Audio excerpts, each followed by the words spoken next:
every mistake you make in Disney World, you could be literally losing hundreds of dollars worth of expensive Disney World time. So that's why we've made all the mistakes for you. So today I can tell you how to avoid making mistakes in Walt Disney World. Let's get going. There's a lot of mistakes we gotta cover. Today we are gonna be hanging out in Magic Kingdom while I talk about the 15 worst mistakes you can make in Disney World and why they truly might ruin your vacation. Plus some tips on how to avoid that, thank goodness. First mistake, wearing the wrong clothes. It's a no-go, friends. Okay, so here's the thing. I'm gonna be real with you guys because we're friends. Bad clothes can ruin your Disney vacation. And it's because you're uncomfortable. If you're uncomfortable, you're not having fun. Let's talk about a few examples of what that might look like. Wet jeans. Have you ever thought about wet jeans? It's horrible. You're uncomfortable. If you wear jeans and you're on Cali River Rapid, your day's ruined, I promise. Another thing, uncomfortable shoes. I'm wearing sandals right now, but they're Tevas. They're comfortable, they're soft. If you're wearing flat shoes, your day's gonna be ruined. You're gonna get home, end of the day, and frankly, you're hurting. You can make better decisions than that. Not planning for the weather. Right now it's super warm. Tonight when the sun goes down, it's gonna be in the 40s. And if you're not prepared for that, you're gonna be spending a ton of money so you're not uncomfortable and frustrated. So make sure you're bringing those right clothes, plan accordingly. But how do you avoid that? How do you know what to pack? How do you know how to be comfortable in your clothes? I know, a little bit of a shameless plug, but it's true. Follow at AllEars Style. We have tons of tips. We have a packing list right now on AllEars.net to help you out and help you understand what to expect for different times of year around Walt Disney World. Another thing is constantly keep checking the weather. Be prepared and know kind of roughly what that weather will look like when you're here. So you're gonna know if you need a light jacket or if you're gonna need a cooling towel around your neck. Both are important. Now that we know how to dress though, let's head to my office and we can talk about the next thing that you're gonna want to avoid. Office hours, Cosmic Race, Sunday from 9 to 9:30 a.m. If you can't make it, my office is closed. You have a question? I can answer it. So the question is, what's the second mistake you're making? Well, it's that you didn't research a ride beforehand. So not researching a ride beforehand can really ruin your trip if you don't know what to expect or if you don't know what to tell your kiddos to expect. People might tell you when you're planning your trip, oh my gosh, you have God's Rise Tower of Terror. It is so much fun, you're gonna love it. But what you didn't do is look up what Tower of Terror is, and you don't know that it's really high and your kid's scared of heights or you're scared of heights. Then you get on the ride, you're petrified because you didn't know what it was, and then you get off and you have to spend money buying yourself or your kid ice cream to make up for the fact that you kind of traumatized them. Another example of this might be really hyping your kid up for Slinky Dog and be like, you're gonna love this, it's gonna be the best roller coaster ever, first roller coaster, but you didn't research it, and so you didn't know that there's a height requirement that your kid doesn't quite meet. You get there, they can't get on the ride, cue the tears, more ice cream, big dent in the wallet, and you're frustrated, and now you've made a mistake in Disney World. So how do you avoid it though? Well, that's what my office hours are for. Know what you're interested in by watching videos like AllEars, so that way you can kind of know what to expect, and know that we have reviews for all of the rides up on the blogs right now where people like you actually tell us your thoughts and tell us what kids should expect or what adults should expect to know before they hop on the ride. So do your research, do your planning, and keep coming to office hours like you are right now. And if you're not sure what you need to be looking for, it needs to be things like what the ride is, what are the height requirements, are there any loud or scary moments for people who might be sensitive to that in your group. Just be sure what you need and know if you have any sensitivities, so be aware of that and look it up for your rides before you check it out. Okay, that took up our whole office hours, so we're gonna have to head out and keep talking about mistakes you're making. Listen, before we leave the office, we need to talk about another mistake you're making, and that's paying for water. That's like a huge mistake, and you might not even know it. You are wasting your money in Disney World if you're paying for water. Disney World offers free water at every single quick service, and you can just walk right up. And if you're buying water, it means you're wasting money, like $4 to $5 every single time on something you could be getting for free. You also bring your water bottle. If you're anything like Quincy, also you should bring a tether and keep it like tied to your body so you don't lose it. But the reason we love bringing water bottles is because of free water like this, we can constantly keep refilling our water bottles, so that way when we're in line for something, we are not gonna get parched and we always have our water with us. Reed loves just having the little water cups that he keeps with him. We like keeping a little bit more at one time. It just depends on you, but as long as you're not spending money on water, we support you either way. But don't lose your water bottle. That's a mistake in and of itself that's not even on the list. Another mistake, you're like me and you didn't bring your portable charger. Now, if you're headed to Disney World for the first time, you might not know this, but you're gonna need a portable charger because you're gonna be on your phone a lot more than you anticipate. You're gonna be using your phones to check things like wait times, to order your food, to check out quicker at stores, to make your Genie Plus lightning lanes. There's a lot of things you're gonna be doing on your phone. And if your phone dies early during the day, you might miss opportunities to take photos or to grab that next lightning lane. And you've paid a pretty penny for this, so you might as well be able to use your lightning lanes as you want to. But now that your phone's dead, what are you gonna do? Well, first, you can avoid this by bringing a portable charger. You can get them on Amazon, they're pretty cheap, and I actually like to do the MagSafe with this on the back, and then also I have normally 2 portable chargers at a time. But if you're here and you didn't realize you needed one, don't worry, you can also find another way to save your phone. Now, I will link my favorite portable charger in the comments, but if you forgot your charger, don't stress out. They actually have portable chargers that you can purchase in the park. So this is Fuel Rod, and it's $30. It gives you the charging cords you need, and then once it's dead, you can actually exchange it for free for another fully charged Fuel Rod. Now, this is super handy because once you purchase one, it is $30, but you can consistently reuse it, and you do not have to return it, and you can charge it at home. If this is something that you would prefer to be able to do, you can actually buy packs of them on Amazon before you get here, so it's a little bit less expensive, and consistently just reuse them and replace them while you're here on your trip in Disney World. Now, they also offer this service outside of Disney World. They have it at Universal, and I've seen it at airports, but outside of Disney World there is a fee to replace it, but at Disney it's still free. Another mistake you're making is that you didn't plan enough time for transportation. I dropped my phone. So how long would you say is like a reasonable time to like plan for transportation between parks? 30 minutes, 45 minutes? You're wrong. You're wrong. Disney recommends that you give yourself an hour and a half. This is especially important when you have like reservations or lightning lanes, because you might think, I'll need like 30 minutes to get to Epcot. But then what if you miss your reservation and you've been waiting for years for it? Sorry. There's like a lot of ways that you can avoid this though. One of those ways is to get a minivan through the Lyft app. It's not a cheap way, but it's definitely gonna get you around faster. Using a minivan is really convenient because they take you certain places and they drop you off closer to the parks than you can get in a lot of different transportation modes. This also can give you like extra time to sleep in the morning, because on day 5 of your trip, you're gonna be really tired and you're gonna think, oh, 7 a.m. for Chef Mickey's is great. And then all of a sudden it's 6:45 and the kids are asleep. But let's keep rolling with mistakes, but I think it'd be safer if I stopped driving. Another thing you're making a mistake by doing is you're not checking the weather. Sometimes it rains, and if you're not prepared for that, you could get pretty wet and it ruins your trip. Oh, Mickey. So yeah, Orlando is sunny and hot like 99% of the time, but sometimes it's hurricane season, and sometimes it's winter for like 4 days. And if you're not prepared for that, you could ruin your new tennis shoes because the parks are flooding because there's so much rain, and the parks like actually flood. I have had water up to my shins before. It could ruin your clothes. You could spend a lot of money trying to make up for the shoes that you're soaked and you can't wear to the parks the next day, or getting a sweater that you didn't prepare for because you weren't ready for the weather. How to avoid that? Consistently check the weather. Make sure you're following at AllEars.net, because we always warn you about hurricane season and what to expect before you get here for your trip. So keep yourself updated and make sure you're doing that research well in advance. And bring a sweatshirt just in case, because the rooms get cold at night too. Well, that was hello? They don't know what virtual queues are? Oh, that's a mistake. That's a huge mistake. Thanks for letting me know, boss. That was Mickey. He said you don't know what a virtual queue is. If you don't know what a virtual queue is, honestly, you might be missing out on 2 of the biggest rides in Disney World.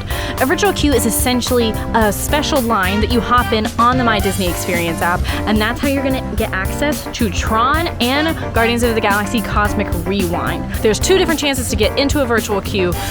one at 7 a.m. and one at 1 p.m. Basically what you're gonna do is you're gonna hop on the app a little bit before 7. You're gonna scroll down on the main page and you're gonna see My Virtual Queues. From there, you're gonna hit Join Virtual Queues and you're going to select your party. You have to have a park reservation if you're an annual pass holder or if you have non-date-based tickets, but if you have a date-based ticket, you're good to go.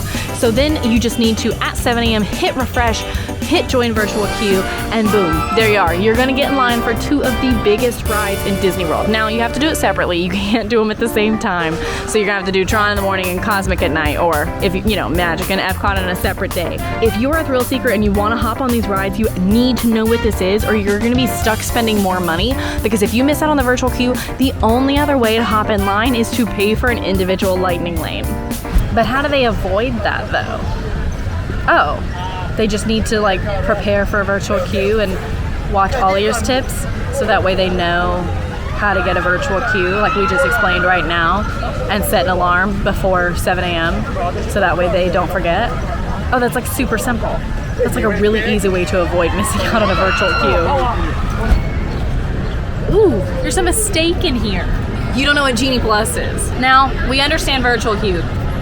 We just talked about them, but let's talk about Genie. If you don't know what Genie is, that's Disney's Skip the Line service. 3 tiers. First one's free. They kind of give you tips. They suggest things. Second one, you get access to most lightning lanes in Disney World, not all of them. $15 to $40 per person per day. And again, only most of them. Third tier is the individual lightning lanes, which I just mentioned, and it's additional cost per person per day for one of the biggest rides in each park, except for Magic Kingdom. They have 2. Now, why can this ruin your trip though? Basically, if you don't have Genie Plus or you don't know how to use it, you're either going to not be able to maximize your trip, or you might be spending money on a product that you don't really know how to use and you're just wasting money by doing that. Now, how do you avoid that? It's easy. You just do your homework. We talked about Genie Plus right now. You understand the basics of it, but if you want tips and tricks, we have videos all across the channel, every single park, every single way to do it with and without Genie Plus. Tons of tips and tricks. Again, a lot of Disney World is just doing your homework and knowing what to avoid. If you assume that show times are the same time every day, you're making a massive mistake. Assuming that shows are the same time every single day might ruin your trip because you might miss those shows. For example, Fantasmic and Happily Ever After will change their show times throughout the year based on the park hours and when the sun is going to set. Right now, Fantasmic is happening at 8 p.m., but during the summers, it might start around 9 or 9:30. Missing these shows or parades can be a huge loss for your trip because they are kind of iconic in the Disney World. So how do you avoid this? Check the show times every day. It might sound a little bit excessive, but it's super easy to check on My Disney Experience, and if you want, you can pre-check by checking the calendar ahead of time, and they'll let you know. If you're assuming that all Disney food is equal, you're making a big mistake. Huge. While Disney has some really good food, they also have some not really good food. For example, if you're here in Magic Kingdom, I would say, hey, go to Casey's or go to Columbia Harbor House. Like, those are good options. If you go to Tortuga Tavern over those, I'd say that you're making like a fairly poor decision, personally. If you're gonna spend all this money, you wanna make sure it's the best bang for your buck. So we have food reviews on the channel covering almost everything. Our blog has a review for every single Disney restaurant from us and from you guys, so that way you know multiple opinions. Doing your research is gonna help. It's gonna save you time, it's gonna save you money, and it's gonna save you stress. If you're interested in it, we have a review on it. Go check it out. Now, we're on the subject of food, and we're having a pretty good snack right now. So that leads us into our next mistake, and that's kind of giving up hope. But giving hope about what? Advanced dining reservations. When talking about dining reservations, if you give up hope too early, it could ruin your trip because you could miss out on a really amazing opportunity. Now, a lot of people have their hopes set on one specific restaurant, and before they can even book the trip 60 days before their trip begins, those reservations might be gone. While it's pretty disappointing, remember, this is not the end of the world. Remember that last-minute reservations open up all the time. Guests can cancel their dining reservations up to 2 hours before the start time, so you find a lot of same-day last-minute reservations on your trip. But even if you can't find those last-minute reservations, don't forget, we have a way to solve this problem and this mistake. There are lounges. Places like Ohana, Steakhouse 71, and the Brown Derby all have lounges with menu options from the restaurant itself, so you don't even need a reservation to get the incredible food that you can find. I actually really love lounges. I think that they offer a lot of flexibility and convenience for your trip, so that way you don't have to decide 60 days in advance of what you might be craving 2 months later. This next mistake will have you putting your life on the line. I'm not joking. You're probably forgetting your sunscreen and that you're putting your life on the line. You quite literally could be ruining your Disney vacation if you're forgetting your sunscreen, because without it, A, you could get burned, but B, the sun is going to drain you from all of your energy, making you a lot more tired, and the moment you get that sunburn, you're crabby, you're frustrated, and you don't feel good anymore. Losing a day of your vacation because you got sick from a really bad sunburn, or even just because you're feeling bad in the parks, can really ruin your trip. It's super frustrating, especially because it's easily avoidable. So how do you avoid this? Simple. Bring your own sunscreen. Any sunscreen you want, up to you. Just make sure you have it with you. I even sometimes will bring a scalp sunscreen and a powdered sunscreen for my face. But if you get here and you realize you forgot it, don't stress at all. Every single Disney World hotel has sunscreen where you can purchase it, and so do the parks. Simple fix. You might be paying a little bit more because you bought it here, but you would rather pay a few dollars extra for your sunscreen than lose a day of your trip or just feel bad on your trip. I just made a wish in the wishing well, and my wish is that you don't forget about Disney Springs, because it could ruin your trip if you forget about it. If you don't know what Disney Springs is, basically it's like Disney's shopping and dining district. You can find a lot of stores and a lot of restaurants, and you can get there for free. And you don't even have to pay for parking when you go. It's a super fun experience. You can find something for everybody, even if it's just an evening on your pool day where you go out for dinner, or if it's the day you get here, or it's kind of a freebie day. It's a good way to experience Disney World without paying for a park ticket, and it has something for everybody, so your whole party will enjoy it. Make your wish. What'd you wish for? Don't tell me. Psst, come here. If you think that Epcot is always having a festival, that's a mistake and not true. I know, I can't believe it either, but Epcot is not always having a festival. There are a few weeks out of the year where Epcot will be in between festivals, and if you're somebody who loves a good festival booth, coming during those weeks can ruin your trip. So how do you avoid that? Always be checking Disney's calendar and website to stay up to date on when the festivals are happening. You can also check the dates for previous years to kind of gauge when the middle of that festival might be, so you can kind of guarantee that you're going to be there during the right time. Rapunzel made a huge mistake. She forgot how Disney transportation works, so she's not even in there. So not understanding Disney World transportation can kind of ruin your trip. We already talked a little bit about minivans and how long it takes to get in between each park, but frankly, if you don't understand your other options, that's going to ruin your travel time too.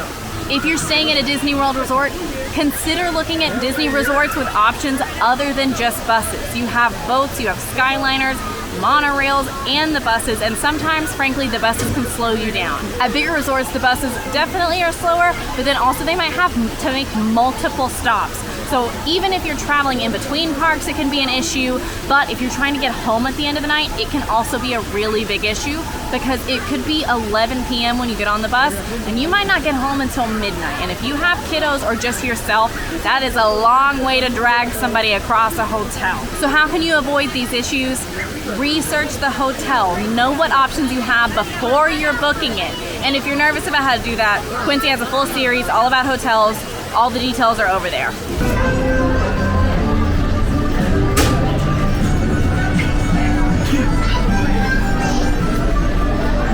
I hate to break it to you, but you made a mistake. Frankly, you were overusing your dining plan because you didn't realize it's for your whole visit and not per day.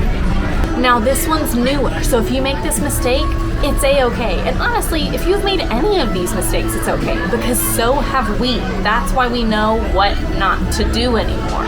But this mistake is specifically about the Disney dining plan that just came back, so this one's a new one. So if you didn't know, your Disney dining plan is based for the whole trip and it doesn't reload each day. So when you check in on Monday, you get your credits for your entire trip all the way through Friday. Unfortunately, we had a reporter on our team who her party didn't quite understand that that's how it worked. So their first day on their trip, they also didn't understand that your reservation is your whole family shows under those credits. It's not like I see my credit and you see your credit. If we're connected on the app, I see both of our credits. So our friend, our reporter, her family didn't quite understand that, so they saw that they had 6 snacks, and so they were tapping away. They spent every single snack that day, and our friend did not know what happened until she went to try and buy a snack at the beginning of her trip, and all of them were used up and gone. This can totally ruin your budget and your trip if you had really big plans for the rest of your stay. Typically, we recommend trying to stretch out your dining plan and not spending it all in one day. And if unfortunately your kiddo didn't quite understand that and they spent all of your snacks, that's all of your money that you prepaid for your food for the rest of your trip. The best way to avoid this is to kind of explain the dining plan to everyone in your party. They don't have to understand the nuances, they don't have to understand all of it, but just make sure you sit down your parents who are coming with you or your friends and say, hey, on the app, it's going to show us a big number, but we need to remember this is for everyone for the entire week, not just today and not just you. And you also need to remember that for your kiddos' magic bands, you do not have to give them purchase power or a PIN number, so that way they can't make purchases without you being there. Also, watch the full guide on the Disney dining plan up on the channel right now, where I kind of show you how to use it, what it's about, and that way you can teach your family a little bit more easily. So this was pretty secret information, so I hope you guys took some notes. Don't tell your friends. That's a joke. Tell all your friends. Make sure no one else is making the mistakes that we made. Also, make sure to like and subscribe if you had a good time with me, or even if you didn't. And make sure you go check out our whole video on how to plan in Walt Disney World for 2024. I'll see you there, but first I'm going to Big Thunder Mountain.